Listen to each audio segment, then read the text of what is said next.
I was interested in discovering more about the city of Melbourne. Read a number of books and looked into historic documents from bygone days. Melbourne, the capital of Victoria, was regarded as the most populated city in Australia. Located by Port Phillip Bay, a very large harbour, the city is established along the estuary of the Yarra River at the northernmost point of the bay. At the time, the metropolitan area was made up of further 30 municipalities, but is rapidly growing. The city was founded in 1835, 4.5 decades after European settlement. Many people from Launceston, Tasmania, are said to have originally settled there. It was named by the Governor of New South Wales, Sir Richard Burke, in 1835, in honour of the then British Prime Minister, William Lamb, 2nd Viscount Melbourne. In 1847, Queen Victoria declared it a city, and it became the capital of the new colony of Victoria.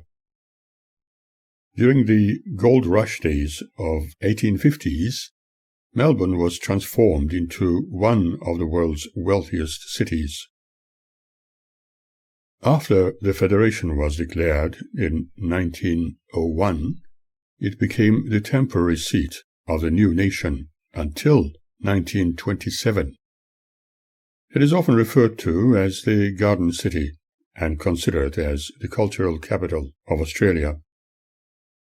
The Australian film industry produced the world's first feature film in Melbourne, and Australian football, television, the Impressionist art movement, and the Melbourne Shuffle were all children of Victorian culture. Melbourne has become the centre for contemporary and traditional music. At present, the metropolis is home to the world's largest tram network, while Melbourne's airport is the second busiest in Australia, and the Port of Melbourne is the busiest seaport. Melbourne has always been considered the most livable city in the world. My very first few days in Melbourne were remarkable. Somebody else, hearing my story, would either dismiss it as untrue or else consider it as just miserable. For me, it was very educational. I met a number of scholarly people who were living on the streets, for there was no suitable accommodation or finance available to them. They certainly had their reasons, and I abstained from questioning them. Instead, preferred to invite them for a hot drink at one of the open eateries in the city for a friendly chat. Many were surprised that somebody with an accented speech even cared. I believe that just a little talk and willingness to listen to them was a great help and was appreciated. Some people in the past considered my attitude towards others on the streets as stupidity, but becoming stupid like that while helping someone feel that life is worth living and good things could come to those who could wait was very satisfying. I met drunkards and tipplers who were either happy or pretending to be content with their life, and those who would love to change for the better if they were given the opportunity. I came across a few young people who spoke of esoteric sciences and extraterrestrials.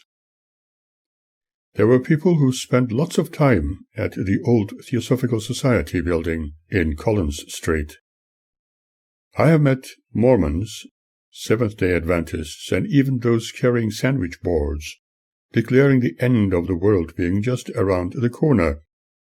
However, although I walked around the corners, I saw no evidence of it. Maybe it was due to Australia being at the end of the world anyway. I have met a number of trannies and homosexuals. I have met prostitutes and many others who were happy to talk with someone willing to listen to them. It was wonderful to hear their stories without being involved in their lifestyles. I also met a few police officers on the beat and spoke about their delicate but dangerous occupation and made some nice friends. Those few nights spent on the city streets were very educational. I did not experience violence, for I knew there were not going to be any violent people around me. I was not going to attract undesired elements to my person. It was not due to the streets being altogether safe, because despite the presence of police, there were still suspicious-looking characters around.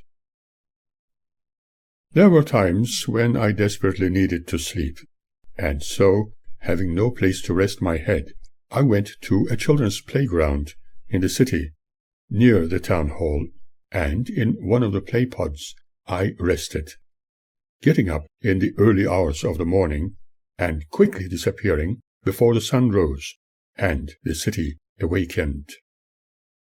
Then I would have a meager breakfast before rushing to whatever work was available. Alas, this trend was to continue for a little while, even when I settled in Melbourne permanently, due to unforeseen and undesirable circumstances. Whenever I walked the streets, and almost everywhere, I met someone smiling and greeting me, thus making me feel more at home. I knew that when we smiled, we could make others feel at ease and happy with their experiences. They always smiled back, and the world momentarily became a happier place. That is why I smile when I am with other people. I considered my presence as having a positive influence to bring joy to the world, and believed that if we could let ourselves become beacons of light, laughter and smiles, our world would become like a paradise without strife. We can all be like the beacons of light, which shines joyfully without expecting anything in return other than a little smile from others. Try this method and see how productive your office becomes, how successful you are, and how real your happiness is. It is like magic. But be cautious, for there are also people who do not understand what a smile means and misinterpret its intent. Unfortunately, my closest belonged to that group, and it is an evidenced reality. I decided to try the Theosophical Society and met a few young and many mature-aged people there. Some were conducting relaxation meditations, others were practicing yoga, others were gathering in the tea rooms for a chat about philosophies of the world, literature, and belief systems. They had a beautiful library and bookstore. However, they were also talking about the likelihood of moving to nearby premises soon. The people I met there were friendly and willing to listen to everybody. They certainly did not force their understanding of life on others.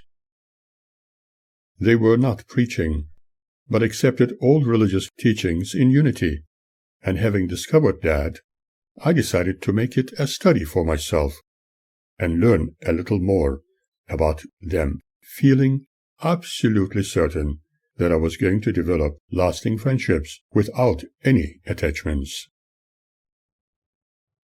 They were all curious to know where I came from and why I had come to Australia. They asked me about my interests and educational background, thus proving that they were genuinely interested in getting to know me. They invited me back to spend some time with them as long as I wanted in their libraries for a little quietude, or cups of tea and sandwiches. Whenever I was not doing anything, I liked going there for short periods of time. This also made my desire to settle in Melbourne more significant. I was so certain that Melbourne was the right place for me to live. Interestingly, whilst still in Hobart, I was given a couple of Jehovah's Witness brothers' telephone numbers and addresses if I needed urgent accommodation, and was told that they would most certainly help me. I am sure you want to know how wonderfully they have helped me. I think it is a good idea to tell you a little of this anomaly. When I arrived in Melbourne, I decided to try those brothers as advised. I telephoned one and mentioned that their relative in Hobart had given me their number and spoken about me to them. The gentleman I spoke to confirmed that he had conversed with his brother and knew I needed a temporary place to stay for a very short time, as I was intending to bring my wife and child to Melbourne, therefore needing to find suitable accommodation soon. He and his wife, who I could hear in the background, sounded excited and invited me to visit them in the evening after dinner. I hoped they did not understand me wrongly, as if I wanted to stay at their place permanently, or for a few days, because all I wanted was to stay under a roof for one night. After a light meal in the city, I took public transport to their address, which took well over 2 hours. As soon as they opened the door, both husband and wife, speaking at the same time, told me that if I had nowhere else to go, I could just sit or lay in front of their door in the porch to sleep, and nobody, not even their old dog, would bother me, and in the morning I could easily walk to the public transport. After thanking them, I sat in front of their door as they closed it in the gentlest way one can imagine. I suppose their brotherly love was truly expressed. I was expected to be grateful for their generous offer and, as you may have guessed, smiling. After a few minutes, I just got up and went to the bus stop to travel back to the city. On arrival, I contacted the other brother on the telephone. They too were very excited about my arrival and invited me to see them the next evening. I did not tell them anything about the previous brother and his wife with their uniquely generous attitude towards another human being in need. That night I wandered the streets until sunrise, but the next evening the prospect of having a short accommodation like that was a most welcome idea. In the evening I went to the other place, just as they suggested, and my tram trip was not a very long one. I felt extremely tired and sleepy. On my arrival, both husband and wife greeted me warmly and offered me a glass of tap water, which I accepted with many thanks. The lady of the house told me they had 2 young daughters and could not have me in their premises, as that would be against Jehovah's principles. But if I wanted, I could always just lean against their garage door and have at least some sleep. Apparently, a long time ago, her husband had experienced it, and it was very comfortable. They also told me that if I wanted, they could give me a little bed cover to wrap around me, as it would make me feel warm at night. The gentleman showed me where I could sleep properly, as he had tried it before. So I thanked him for their generosity, and promptly put the bed cover over my shoulders, and sat in front of their garage door after wishing them a very good night. After he disappeared indoors, I put the cover, which smelt like an old dog when wet, to one side and made my way silently to take the last tram back to the city. I got myself a cup of strong coffee and went to one of the children's playgrounds to sit in a play pod and closed my eyes to sleep. I woke up completely relaxed in the morning, feeling incredibly hungry. and could not wait for a wholesome breakfast of eggs on toast with a cup of coffee before my dishwashing job, where one had to stand all day long. Maybe, I thought, this night I will be able to sleep in a proper bed, but I was no longer going to consider the God-loving Jehovah's Witnesses with their God-loving generosities. They obviously believed they were doing the righteous thing by giving me a chance to sleep in front of their doors. When back in Hobart and telling Magda about it, she said she could not believe in such lies I was supposedly making up, ordering me never to talk these things to the brothers concerned. But I did, and in response I was told that their friends had plenty of room in their houses and were fairly wealthy. In addition to that, when they spoke with them over the phone, they sounded happy to help a brother in need. When the gentleman in Hobart spoke to those two faithful brothers afterwards, he said he was told that they did not want to risk breaking their family's peace. It did not make any sense at all. Maybe they needed to hide something I was not meant to discover. When it was explained, apparently one of them desired to make up for it. How strange. Magda, however, was unbearably distraught and angry with me for talking about it to her brothers, and promptly advised me to be a good Christian and do the right thing by forgiving such an insignificant sin, telling me that she would do the same if it was to accommodate a human being in need. Did she really understand me? Did she know what I was talking about? But I would never make a promise to accommodate someone if I had no spare room for them. Besides, I never accepted the ways of those witnesses, especially after what I had experienced. This was something I could never forget, for that was part of my earliest Melbourneian memories. As I told Magda, they had large and luxurious homes with many rooms, but did not want to be bothered with a stranger they had been introduced to as their brother, but not knowing him, needed to protect their women and daughters against the dangers of temptation. Someone else I contacted over the phone was another witness whose number was also given to me while I was still in Hobart.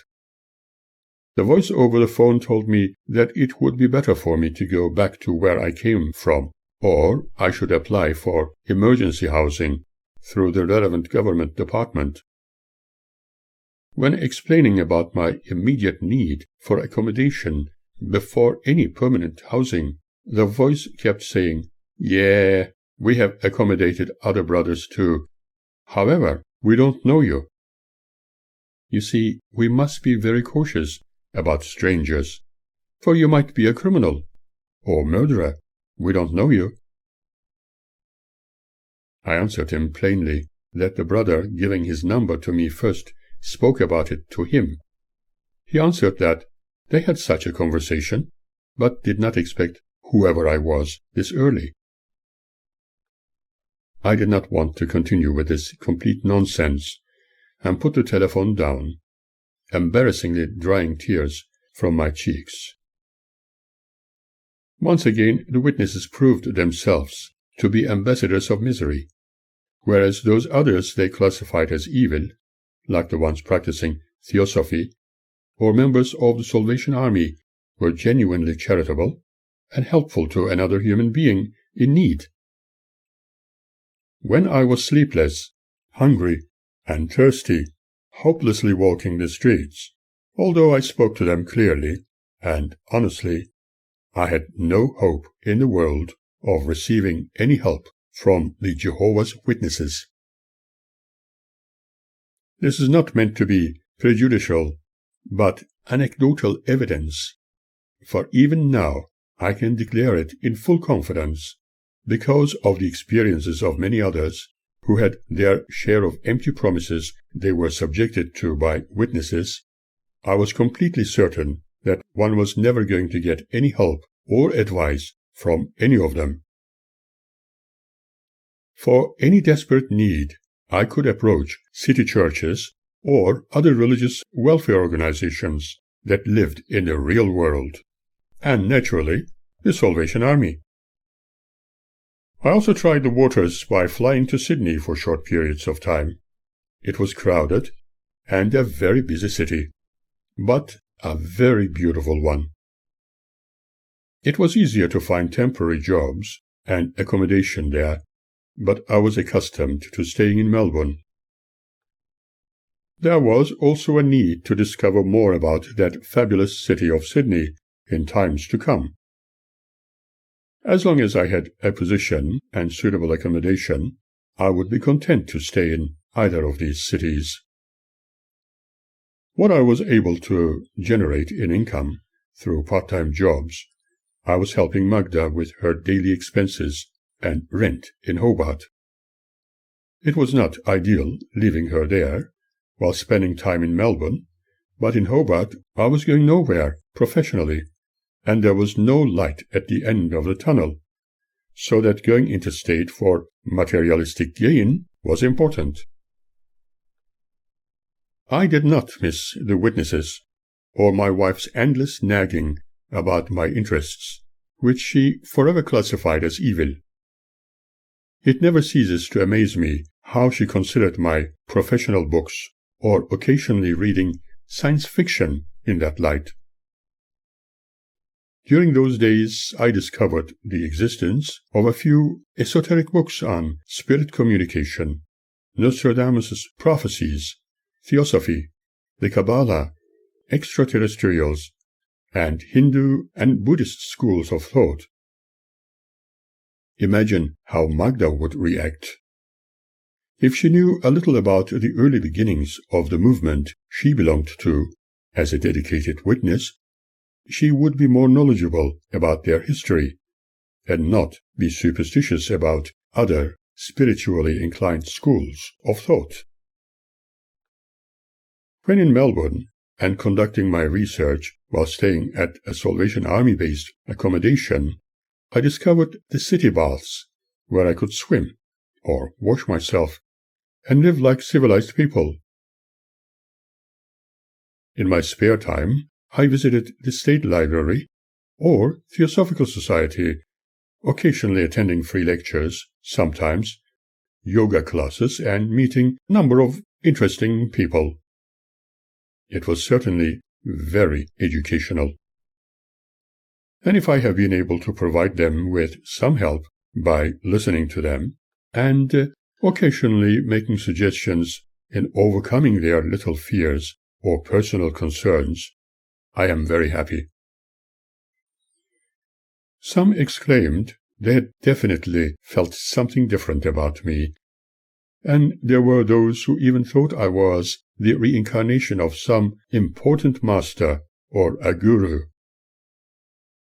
I could only listen to their claims as a professional, while never trying to encourage anybody to believe in those imaginings, looking into such matters in a more down-to-earth manner. Among all those part-time jobs, there was one occupation I invented, which was a most pleasant and satisfying pastime. That is drawing portraits or caricatures of people, like the ones I did at the Pancake Parlor family restaurants.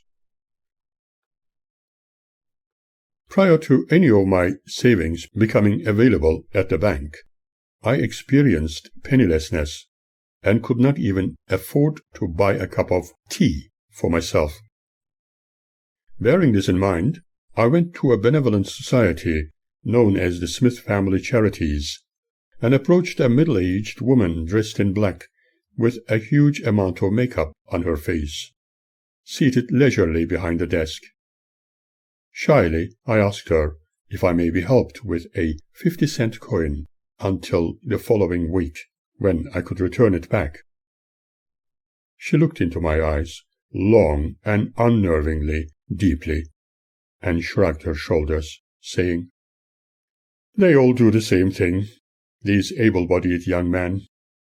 You should go and find yourself a job and earn your own money. I wondered what she thought of me. I thanked her and said, "I'm a newcomer to this lovely city. Meeting lovely people like yourself excites me and makes me feel really happy." As I approached the door, she shouted, "Wait!" and threw a 50-cent coin towards me, hitting me on the head. I picked up the money and thanked her again, telling her I was going to return it the following week. The following week I went to her office and handed over $50. She asked me what it was for, and I answered her, saying, "Remember the 50 cents you threw at my head last week? As promised, I'm returning it. This is it, with interest. It is for charity, madam. Just put it in your pocket, for obviously you are needier than me." And so saying, I left hastily. There were a number of other people working in that office when I returned what I promised. I hoped yet another lesson was learned, and imagined her eyes water. In reality, however, she probably would not have been stirred. I had never asked for any help like that before, and that occasion was very hard to swallow. And I have never been able to ask for any assistance from any organization or individual since. When there was need, and there have been many such occasions, I simply accepted the challenge, starving and thirsty, but never ever asked for any favors like that again. Believe it or not, I'm still the same today. I suppose I was following the worthy advice given by Maurice Switzer. The surest way to establish your credit is to work yourself into the position of not needing any. Going back to Hobart felt like a short holiday, although I loved to stay there, but at the same time I felt homesick for Melbourne. In that moment I forgot all the miserable times experienced during my early days there. We packed up everything to be shipped to Melbourne, knowing we had a home to go to, for which I had paid the required deposit and a month's rent in advance to secure the accommodation in Brighton, Melbourne. We have once again farewelled our friends, including the Strohbachs. With great enthusiasm, we flew to Melbourne, and from Essendon Airport took a bus to the city centre. All our belongings were to be stored until required. Arriving in Melbourne, and feeling a little peckish, we decided to visit Bourke Street, desirous to enjoy some typical Australian cuisine at one of the department stores. In the canteen, I asked a girl behind the counter to suggest a typically Australian meal, and she told us that the meat pies were very fresh. It was also the Aussie football crowd's choice. We were served our pies with chips, and could not completely finish them, as they were huge. We had them packed, and started walking towards Swanson Street to catch our transport to the real estate agency and obtain the keys to our new address. On the corner of Swanston and Bourke Streets, while waiting for the lights to change, little Annette demanded to eat the rest of her pie, dropped it, looking at it a while, giggled, and shouted, "Ma'am, ma'am, ma'am! Look, Kaka!" Magda did not feel happy about this, and probably a little embarrassed, but noticing a woman laughing about what she heard, and commenting that it really looked like that, started to laugh also. With this light-heartedness, we made our way to the real estate office, to be told that the house was no longer available, despite the documents which had been previously signed. They had made a huge mistake, and could offer us other accommodation for the same rent elsewhere, when it became available in a week's time. We had no time to wait that long, and we had no time to search for accommodation through another real estate agency. Alarm bells kept ringing loudly and worrying me immensely. Somebody we met in that moment suggested we should visit the Commonwealth Bank branch in Nidri for available accommodation right now. So we took the next tram. We were relieved when we were handed the keys to a small dwelling just behind the bank. It was a small alley of the ancient kind. The dwelling consisted of 2 average-sized rooms, wash basin, small kitchen area, and had no indoor toilet. It was outside, almost next to the door. With some apprehension, we accepted the small dwelling for a short while. On cold winter nights, going out to the toilet would present some concern, and heating the place would be very difficult. But we were going to find a solution. One needed to apply a little ingenuity. In my case, I was happy to be inventive again.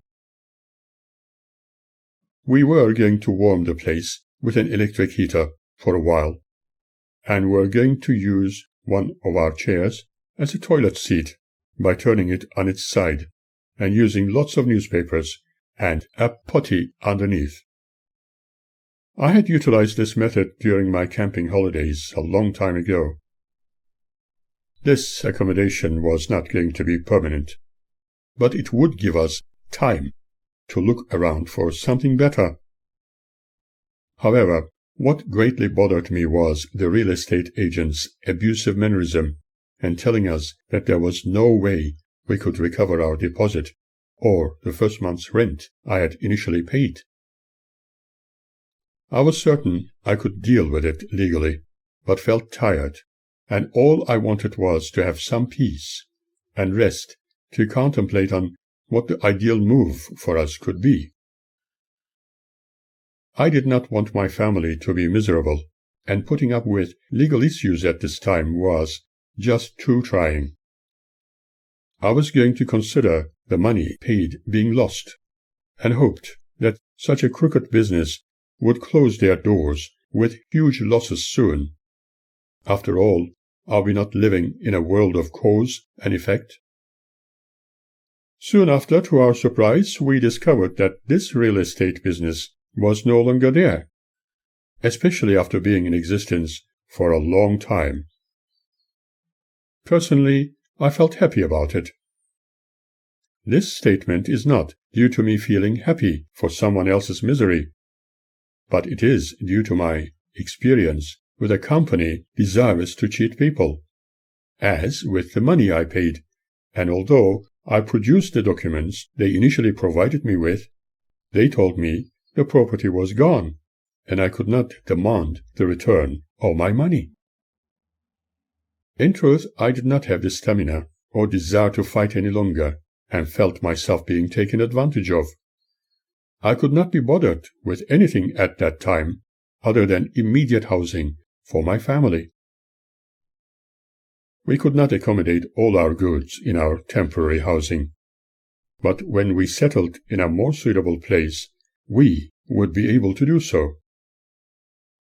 For the time being, we dreamt of better times ahead. I no longer desired to experience the devastating side effects of street dwelling, and under no circumstances was I going to allow my family to experience homelessness. I arrived in Melbourne to improve my living conditions and keep healthy and happy together with my wife and child. With this in mind, I decided to eventually buy my own property somewhere in Victoria. My other hope was to keep away from the harmful side effects of associating with those who considered anyone's undertakings as materialistic, bypassing their right to live decent lives. I continued to paint Australian landscapes, for people were generally interested in buying them. However, I preferred human expressions, portraits, and also had chances to paint photorealistic or contemporary works of art. Amongst those fine works, I have included images of Magda, I discovered that only some suburbs of Melbourne and Sydney were populated by people who really appreciated fine art. It seemed others needed to be educated. Magda felt encouraged to assist me a little, using her abilities in selling. She could be good in convincing people. She had a good experience of going house to house and talking to folk. She wanted to learn some aspects of painting, and I helped her. She preferred using visual aids, although I tried to encourage her to create art as she imagined. But she constantly bombarded me with how unimaginative she was and needed visual aids. I felt it was going to be absolutely fabulous to create much-needed loving unity as a family through this undertaking. I was also so certain that we had been wrongly informed about the Australian welfare system, and therefore, whenever there were no suitable jobs, while waiting for my tutoring engagements, we would have to rely on my artistic prowess. She appeared appeased with the situation, yet preferred to stay home because of the child, as she claimed. Although occasionally we spoke about her possible employment when I could stay home to look after Annette. However, that would be quite unusual for me. Certainly, I could look after the child, cook for the family, and clean the house, but then I contemplated that my staying home and Magda working would be unfair in my eyes. She was not my slave. She was my wife, my partner, and my everything in those days. Years later, I still wonder if she appreciated anything about me. The truth is, I did not desire to appear cold, without feelings, or an incapable person in the eyes of the world, for I have been judged wrongly a little too often.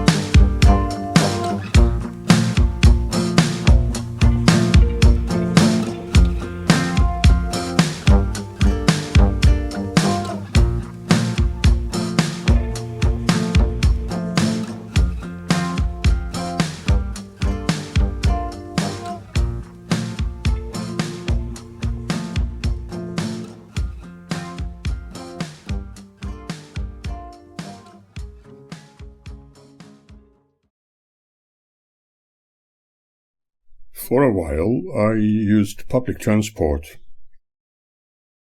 When there was any transport workers or union protests, during which no buses or trams were running, I always aimed to hit the road extremely early in the morning, walking while everybody slept, to be at work before the others arrived to earn some money, no matter how meager, to look after Magda and Annette, even if it meant sacrificing my own well-being and comfort. I'm not saying this to gain sympathy, but because it describes my characteristics on an as-is basis. One of my priorities, as I repeat, was an extremely important one, to become a citizen of this great country, and not what Magda continually emphasized. Soon after, as expected, I began to experience extreme pressure from my beloved Magda. She was accusing me of being idle and not wanting to work, without realizing that certain jobs were not suitable for me. The absolute reality is that she would never support me, other than just discourage me with everything I attempted, accusing me of laziness. And I knew she was still living under the shadow of her former and current associates. Attending interviews and applying for a variety of jobs on my part seemed untrue for her, as she often declared. However, when I was employed and working on a full-time basis, I hardly remember being really appreciated. As our exciting existence continued, she communicated with her beloved brothers and sisters in Melbourne, and discovered where the local Kingdom Hall was, for that was her only priority. Now once again, she was heavily involved with Jehovah's Witnesses, going house to house with them on a daily basis. That was her greatest interest, her hobby, and the only activity she loved. As a human being, I could not and would never want to stop her from doing what she liked. However, there were times when, after paying the bills and other things in relation to her kingdom interests, we did not have much left to buy food. According to Magda, we were apparently living on 1 potato a day, whereas nothing could be further from the truth. In reality, I have never been appreciated for anything I did or earned, nor was ever thanked while being expected to thank everybody for the wonderful gifts they supposedly provided me with. Time after time, she told me that she loved what she considered as service to Jehovah. That was her choice and democratic right. I wished she was also as tolerant about my interests in recording and photography as I was towards hers, yet she chose to remain very critical about all my interests, thus rendering herself into a forever nagging opposition. Oftentimes, when she desired to lecture me about my shortcomings, for apparently they were too many, she used to advise me to concentrate more on my priorities. We must never neglect Jehovah's interests, for our lives depend on him. We should thank him day and night. And a real man must look after one's family, no matter how he earns his money through hard work, even if it is toilet cleaning. Obviously, she wanted to be married to a toilet cleaner. I was subjected to this torment on a daily basis. I found it easier never to listen to music, take any photographs, or read interesting books on science, only listen to her endless nagging. Another philosophy of hers was that I had to respect everybody so that I could also be respected. She used to repeat it at every opportunity. Respect must be earned. What she probably meant was that I had to respect her, while she never needed to respect me. My understanding was that this had been the education she was subjected to when living with her parents in Germany. She opposed all my academic interests and constantly told me she did not want to be materialistic. What I am saying need not be considered as a complaint, for it is not. It is, however, an analysis of a real-life situation. I now knew, without any shadow of doubt, that my family unit was destined to fail. She was happiest when she was with other witnesses or when they visited us, but never very happy when alone with me. We laughed and talked on the friendliest basis only when she was reading the Bible to Annette and me, or whenever I attempted to read certain passages from that book. We used to get lots of Watchtower and Awake magazines, which she preferred to study, underlining printed sentences with supposedly important messages so that she could answer the brothers' questions by reading them during the weekly gatherings at the Kingdom Hall. She used to tell me it was one of her prime responsibilities. Did you look at this week's text? Did you underline your answers? Sometimes, to have some peace, I placed one of those magazines on the coffee table, with a Bible next to it, and sat quietly in the corner, thinking about my interests, never on the subjects which she had been keenly interested in studying. And forever repeated discussions and supposed services never appealed to me. I needed to make my brain work, not be dulled into a coma. I found myself following her dictates under duress for peace sake, but I had to distance myself from it in order to concentrate on more important issues, which were very materialistic in nature, even if it meant breaking away from the clutches of Jehovah's Witnesses. That meant being forced into an unfortunate state of divorce.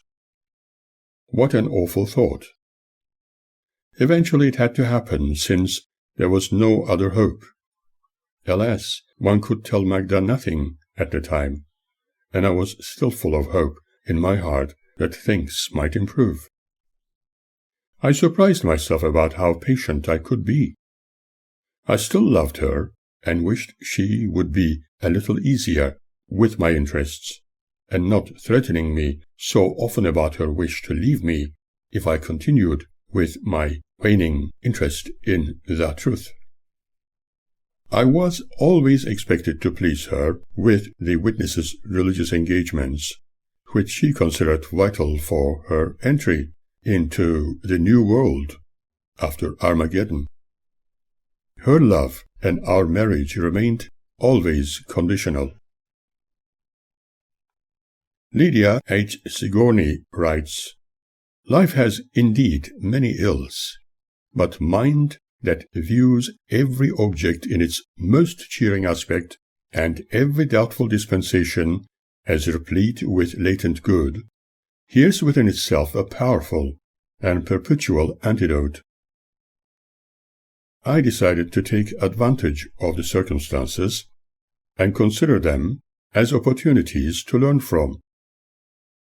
I have learned a lot of things about the myths and philosophies of people, particularly Jehovah's Witnesses, for I was surrounded by them.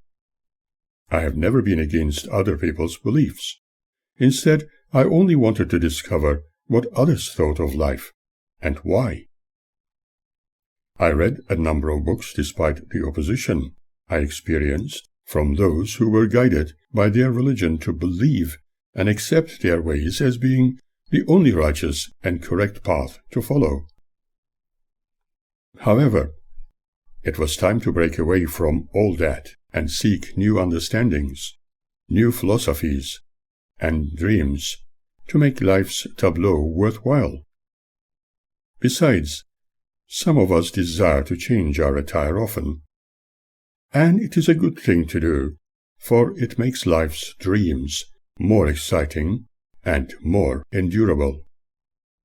Let me put it this way.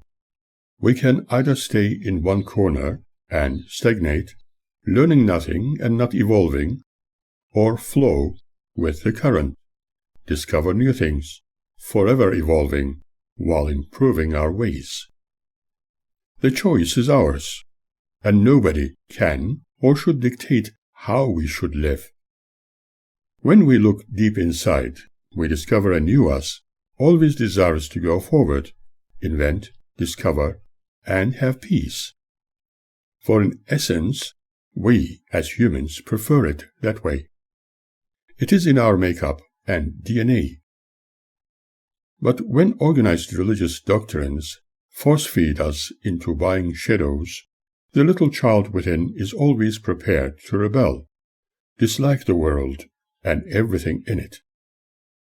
Religious dogma attempts to indoctrinate the little one inside into believing that everyone following the invented wisdom is the only way to be rewarded in a fantastic place, as approved by an elusive greatness. This psychological gameplay takes many shapes and is clad in multiple colors to suit the occasion. The aim of it, therefore, has been to control groups of men and women for a very specific reason for centuries. The little, but also very delicate child in every human being has been hindered in its progress. Humanity has therefore been forced to regress further, and I say if nothing is done, we, as a whole human family, will never have a glorious future. Therefore, instead of looking elsewhere for assistance, should we not endeavor to determine what is currently hidden inside without ignoring what is outside? I wanted to discover more of the ways and thinking patterns of other people with their endeavors and wisdoms. It was not going to be easy with someone wanting to supervise my every move as dictated by a group of US-based preachers who believed their own selves being the only chosen of a righteous God. Like a little child, I was willing to find out other musical tones and color in human thinking, especially because of the Jehovah's Witnesses' attitude being completely in opposition to those others and believing what streamed from Brooklyn, New York, was the only truth. My rebellious child inside me wanted to discover the real truth. I set myself to look into other philosophies, which the witnesses hated. Then again, have they not preferred to hate almost everything?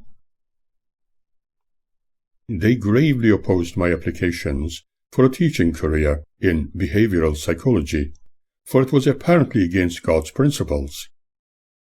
I continued doing a few unsatisfying part-time jobs while furthering my interests in the academic area. As far as I was concerned, no opposition from anybody or organization was of any importance. On the other hand, I experienced a number of verbal assaults when I arrived in Melbourne for the first time. One day, when staying temporarily at the People's Palace while having my breakfast and a cup of tea, an elderly man sitting at the table behind me was shouting and swearing abusive words at someone whom he called a foreign bastard, a bloody Jew, yelling, "Why do you come here? You fucking arsehole! Get up and go!" There were no other foreigners I could see when I turned around to find who it was shouting. I noticed the agitated old man with a bread knife in his hand, swinging it towards me. I was shocked and got up to leave. In that instant, a couple of Salvation Army personnel came towards me, trying to stop me taking action against the old man, as if I was the type. I told them that perhaps he was wrongly confusing me with someone else, and it was not my intention to fight an old and senile person. However, I was going to leave anyway. The man kept shouting and swearing. In fact, if I did not know any better, I would have taken it as a typical Australian greeting. Unfortunately, I cannot forget that incident. Life continued, and we seemed to live reasonably content as long as I worked at unsatisfactory part-time jobs. However, living like a refugee could not be furthered. We discovered yet another dwelling in the same area. It was a small weatherboard bungalow behind a larger one, which housed the owners. We paid rent directly to the old couple in the front house, which generally looked poorly maintained. They had 2 pet dogs, one black and white, and the other dark brown. They chased each other endlessly in the garden, and the black and white one kept jumping up and down like a yo-yo all around the fence, even though exhausted. One morning we discovered that the other dog had a huge tear on its left side through which its flesh was showing, and it remained that way for a very long time. Several weeks later it was stitched, but it somehow managed to open its stitches partially, and I believe it was in agony. As long as I paid the rent in time, we had a reasonably peaceful existence. I kept working in part-time jobs for a while and was befriended with a coffee shop owner in the Nidri shopping strip on Keeler Road. One side of the shop faced the main road, and the other was within the arcade, and owned by an English gentleman with his Egyptian mother. I suggested that perhaps we could display several of my paintings in their shop, and they attracted more customers from nearby businesses and everyday commuters in the area. There were also a number of factories all around the place, and the workers were happy to have their breakfast and lunch there, or fresh sandwiches, cups of coffee, and banana splits, soft and dairy-based drinks, and in particular Blue Heaven was popular among the children from nearby schools. Armida's Coffee Lounge was becoming known a little better now. Magda had stars in her eyes, as she thought I was suddenly the important party in that business, and suggested that perhaps I could place a few Watchtower and Awake magazines on the tables. She said, "Who knows, maybe people will pick them up and curiously read them, and if we can save the lives of a few more people, imagine how ideal it would be." She placed a few of them on the tables, but I advised the girls working there to promptly remove them after she went for her important Dienst, which translates to service in German. At weekends, I painted more works of art, which included a few portraits. I was now a partner in this business. At times, it was not easy with my finances due to the necessary payment of bills, resulting in a short delay in paying my rent at the exact designated hour of the day. But the owner had no understanding about an hour's delay, and behaved very nastily. Seeing me painting works of art during weekends, sometimes in the local scout hall, he became very agitated, making very abusive remarks, calling me a lazy foreign bastard, sitting on his arse, doing nothing all day long, living on welfare benefits. But I was certainly not living on welfare. He further shouted, "Why should we pay arseholes like you doing nothing? I want my rent on time, all right?"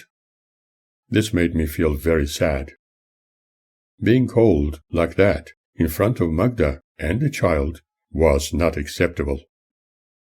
When I paid his rent, I told him what a wonderfully civilized man he must have been, and reminded him that there always was a reaction for every action. His face turned red and blue with rage, and he could say nothing. A few days later, his beloved dog disappeared from sight, and one could see how devastated he was. Shortly afterwards, the stench of rotting flesh filled the rooms where we were housed.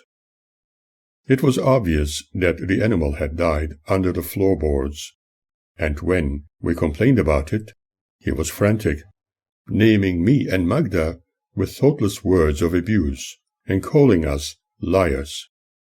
However, when I decided discreetly to contact the Department of Health, all hell broke loose.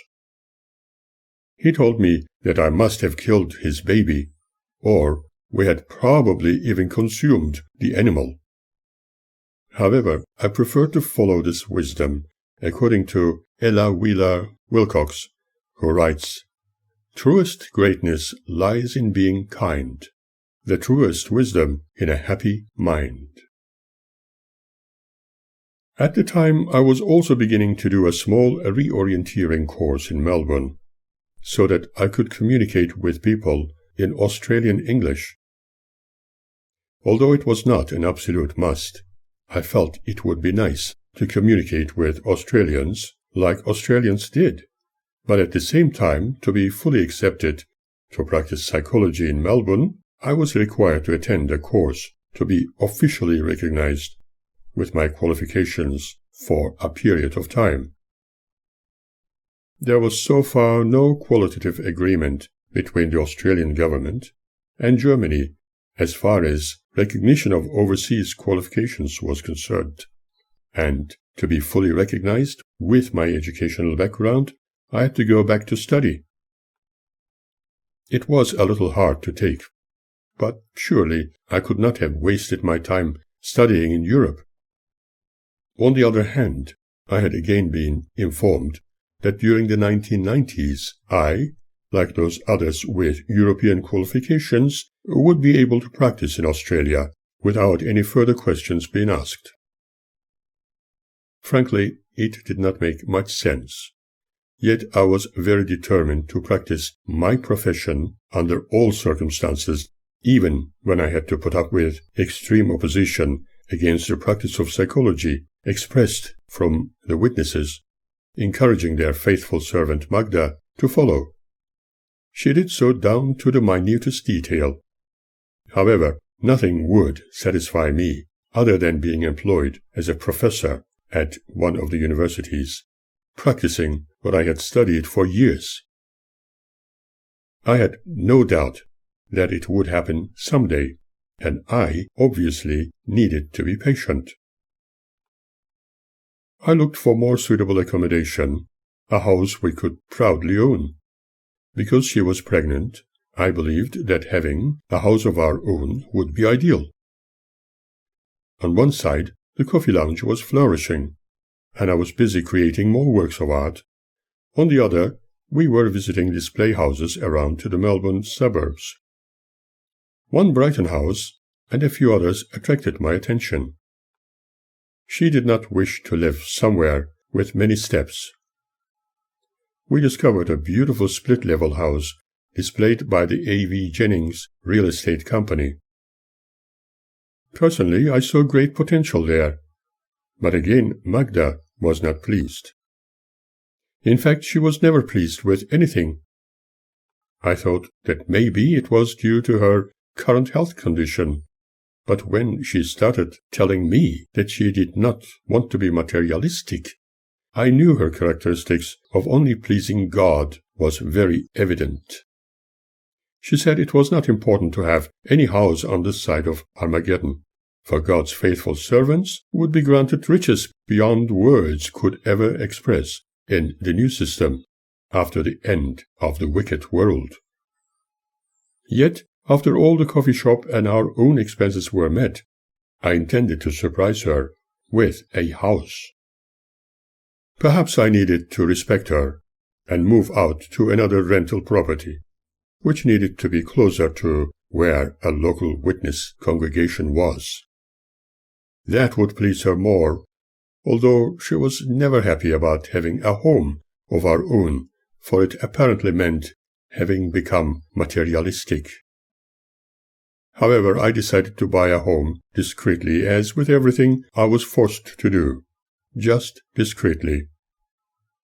Was I not always on the wrong side, contrary to the supposed righteousness of Jehovah's Witnesses in an evil world? They had to be the just ones, unlike me who belonged to that outside world. Call it justice in pretense, if you like. If you are familiar with Martin Luther King, you might appreciate his words of wisdom. Injustice anywhere is a threat to justice everywhere. I kept working part-time in the coffee shop in partnership with the original proprietor, while spending time furthering my study in the subjects I had chosen, with the prospect of taking a position as a lecturer or research assistant until I was recognized as a professor doctor but I would probably need to be subjected to additional courses to achieve the Australian standard. I was not prepared to wait until the 1990s.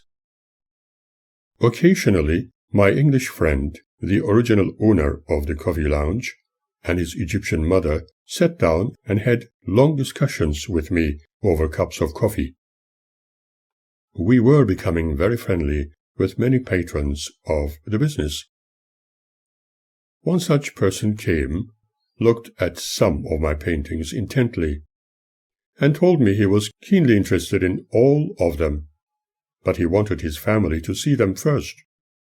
He asked if he could borrow a few of them to show his wife and others, and bring them back the next morning after the weekend.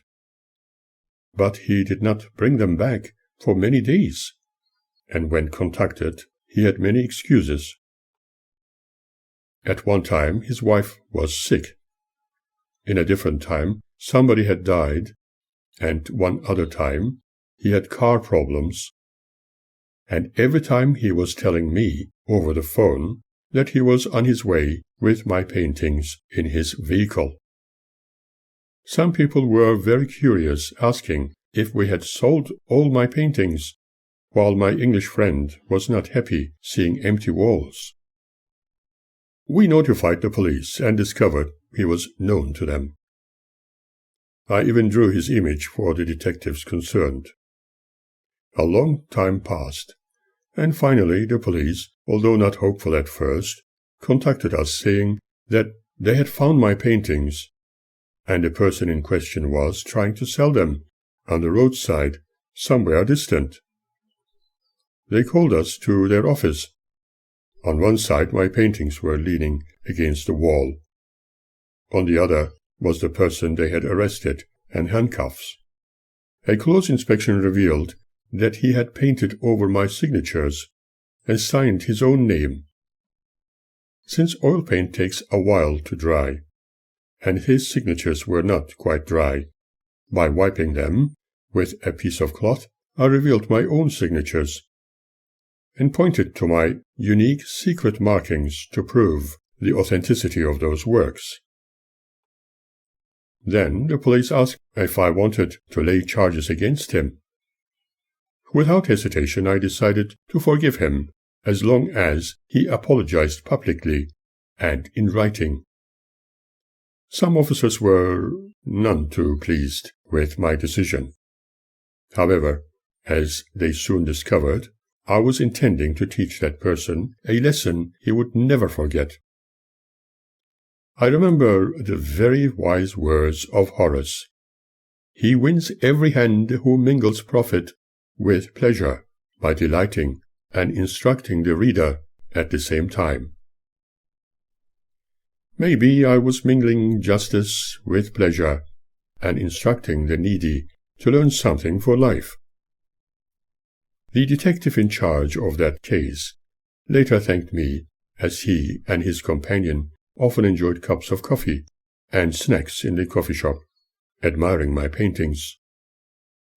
I cannot forget how frightened that unfortunate person was when in court, his eyes desperately begging for my forgiveness. How sad it is that some people go to such extremes and get hurt in the process. Much later that miserable man met me asking for my forgiveness again, and I told him that there was nothing to forgive, and all was forgotten, hoping that he had learnt an important lesson in life. I was not going to pursue any furtherance in friendship with him, without making it obvious. I had more important things to worry about. However, while Magda's pregnancy was advancing, the original proprietor of the coffee shop was beginning to experience financial hardship and suggested that I should take over the entire business. I had a long conversation with Magda about it, explaining that such a business would be nice and helpful for her and the children later in life if we could develop it further. But she had very unusual viewpoints about life. She had an I am alive now and that is all I need to worry about mentality. Tomorrow was so distant, and she did not feel the importance to consider it. Remember, Armageddon is just around the corner, and tomorrow is in the hands of Jehovah. There's a very beautiful quote, which I fondly recall. When opportunity knocks at the door, most people are out in the backyard looking for four-leaf clovers. She repeated herself again. I do not want to be materialistisch. For the time being, there were other issues to consider, and so the best move could only be to sell the business. Furthermore, my English friend and his mother elected to declare the business bankrupt. He preferred to get a different job. Before his application was accepted, I was out. I was informed that the sold business was renamed as Chit Chat. However, I was not absolutely certain about the truthfulness of this. I concentrated on paying another large portion of the mortgage on the house I was going to surprise Magda with. Alas, she stubbornly kept singing the same old song. I don't want to be materialistic. I don't want to be materialistic. It was blatantly obvious that she was convinced that having some income or having a house meant being materialistic. And that worried her a lot, in case she may not be able to survive the end of the world with her children and live forever with her so-called brothers and sisters in the new world. Remember, the money spent on trivial things on this side of Armageddon would be wasted, and it was far better to use it for kingdom interests. I felt completely stuck in the groove, or as if being thrown into a dungeon with a ball and chain attached to my ankles. I decided to continue with my endeavors without telling her anything. Whenever she interrogated me with her endless queries in regard to my remaining faithful to her and her God Jehovah, I remained extremely cautiously neutral with my answers. For example, I would not tell her about my involvement in a choir. I could never tell her about my part in operatic singing, and could never talk to her about my need to practice with those groups of professionals. First of all, she could never imagine that I could sing and be a part of sinful worldly interests, and secondly, she never would have time or any desire to listen to me, always preferring to be busy with other things which were more important to her when I needed to practice. Whenever Magda and the children discovered me appearing in advertisements, surprisingly she never questioned me about it. She could not accept me being an intellectual, an artistic person, needing to perform and be appreciated. I suppose those things were too worldly for her to even consider. I was expected to be just a simple man, interested only work, looking after the family, and only have an interest in witnessing activities as seen fit by the Watchtower and Tract Society. We Jehovah's Witnesses must never be a part of the wicked world. A number of witnesses agonize about their family members doing the devil's bidding. Even Michael Jackson and his siblings seemed to have caused much stress to their strict disciplinarian Jehovah's Witness parents. Magda and I had also been discussing what we should name our children if they were born girls or boys. Since her first one was named Annette Samuela, and take note of her middle name, which was after Magda's stepfather, second one could follow the next letter of the alphabet and be called Birgit. Oh, but, she said, one of my relatives' names is Katerina, and so I want her middle name to be that. But what could we call the child if we had a boy? In this case, the third child's name we could call with the third letter of the alphabet, starting with C. It could be Claude. And if a girl, Claudia, I said, and she immediately reacted to my suggestion, saying, No, I do not want another one. 2 is enough. In the circumstances, having no children would have been far better, but the experience of having children was fantastic. Since we had been following the phases of the moon and certain days of the month, we theorized that one could roughly determine the sex of the children. When the second child was born, a girl, if we had a chance to have another child, provided we had 2 or 3 years between them, I was determined to have a boy as the next one. In fact, I was certain that the third one was going to be a boy, and we were going to call him Claude, with the middle name of Suren, like my first name.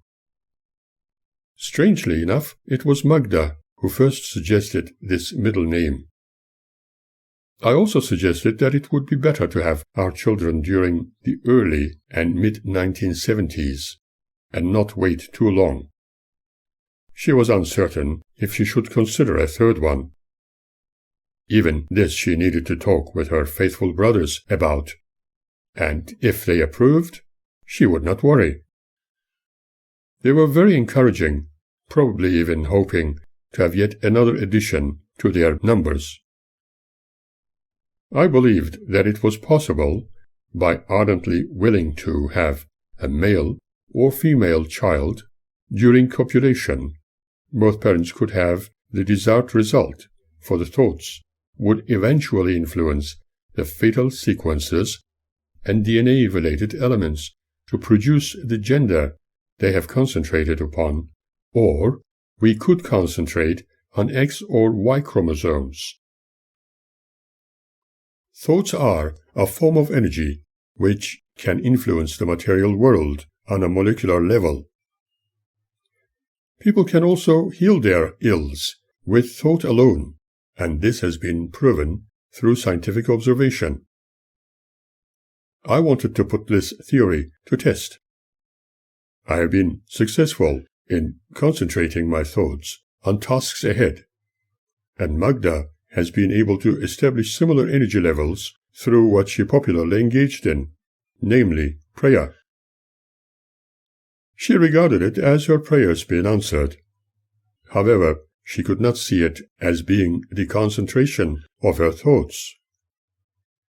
And yet, her actions in thought would not be any different. Concentrated thought energy. Since we have engaged in this kind of experiment, and quite successfully, I was happy with the results. Our second child was a girl, and the third child a boy. Then again, the whole experiment may just have been coincidental. Besides, according to Magda, we had to be vigilant about issues concerning thought in case Satan interfered with our minds. When my partnership in that coffee lounge abruptly ended, dreams of having an additional source of income for our children's future was gone until another opportunity presented. As I said, Magda never agreed in becoming materialistic on this side of Armageddon, because in the new world we were apparently going to have everything without the need for any money. And so, for now, we did not need to worry about anything other than kingdom interests. However, I needed to occupy myself with materialistic matters. I tried my hands at selling Encyclopedia Britannica house to house, and found it to be a little too slow moving. Then I tried selling real estate through A.V. Jennings. Having sold a few acres of land for residential purposes, a few houses in distant suburbs, and newly developed sites, I realized the necessity of having a reliable car. But my university engagements carried more weight on my decisions. One Italian veteran salesperson suggested reserving a real estate lot for later development to grow vegetables, fruit trees, or an animal farm in the eastern Victorian countryside. The idea was fantastic, but how could one tend it without farming or animal husbandry experience, although it could be a great investment property?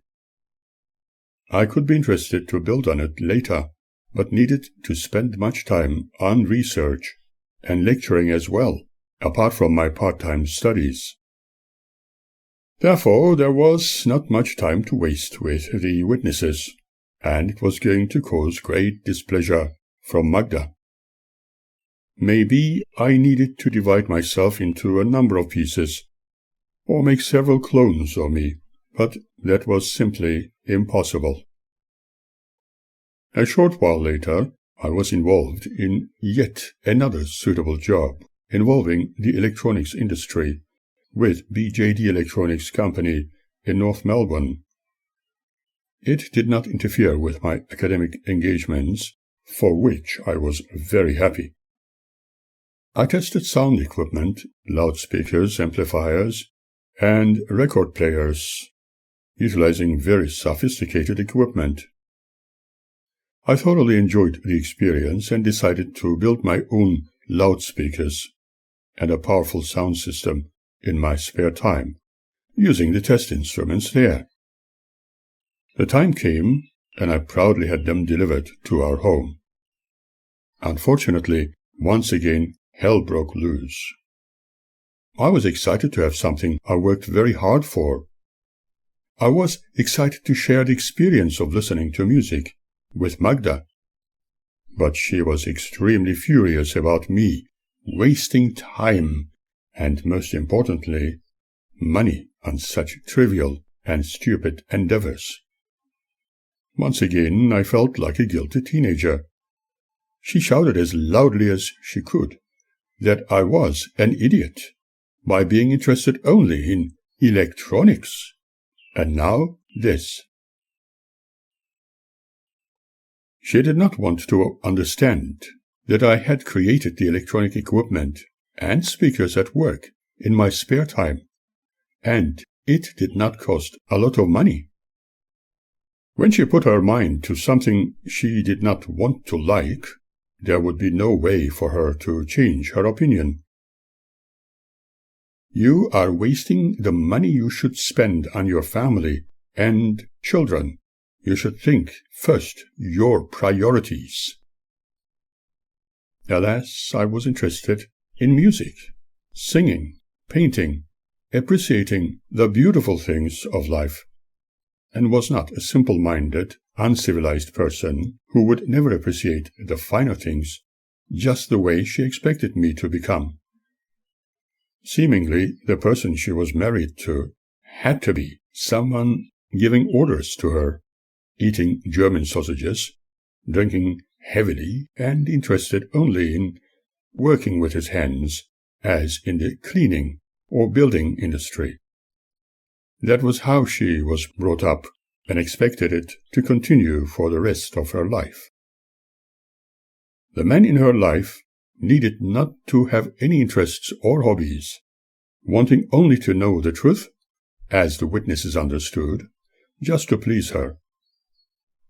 In my case, I was apparently too thick to follow the godly advice.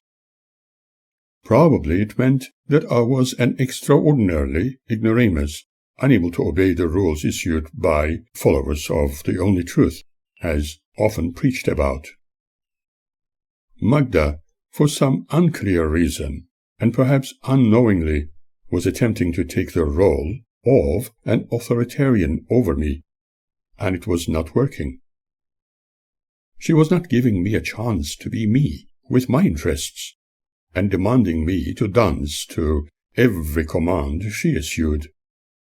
It felt as if I was choking within the slime of uncertainties, and unsure how this family unit could function in the long run. However, Old Ben and his sons at BJD Electronics were very helpful.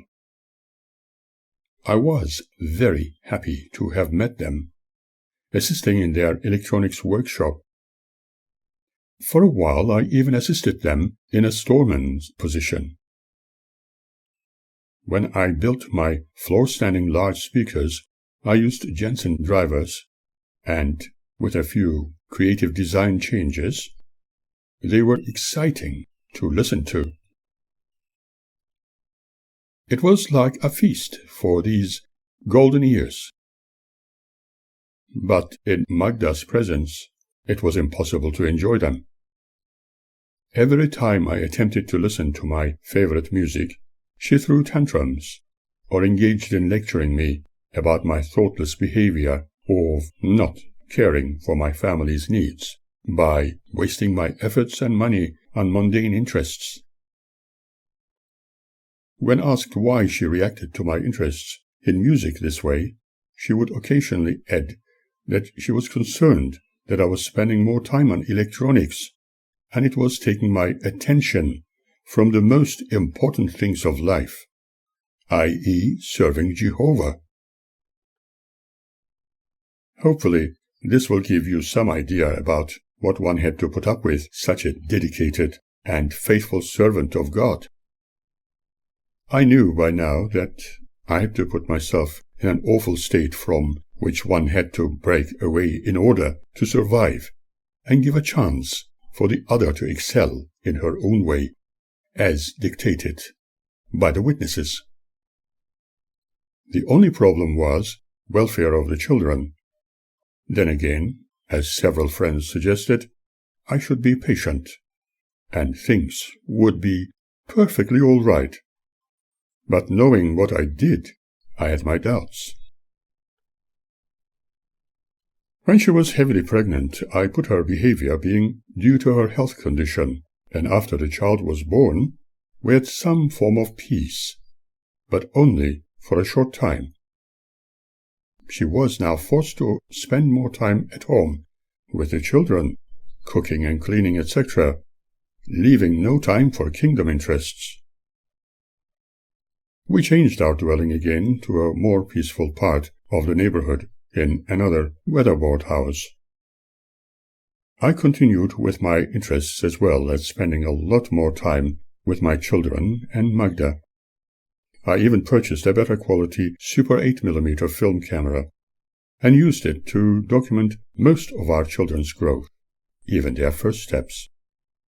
In addition, I was experimenting in creating my first documentaries about the beginnings of the universe and space travel, for this subject greatly interested me.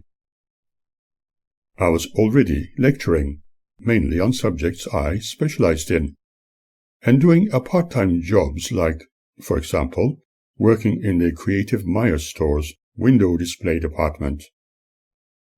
When Magda saw the results of my filming and seeing Birgit's birth and further development, she appeared very happy about it, but such joy was not going to last long, and she would find all kinds of excuses to downgrade me. If filming our babies when changing their nappies, it would be regarded a great sin, for the images presented would display their naked bodies. Can such treasured memories of one's family be a sign of bad morals? Maybe Jehovah's Witnesses have an answer for that also.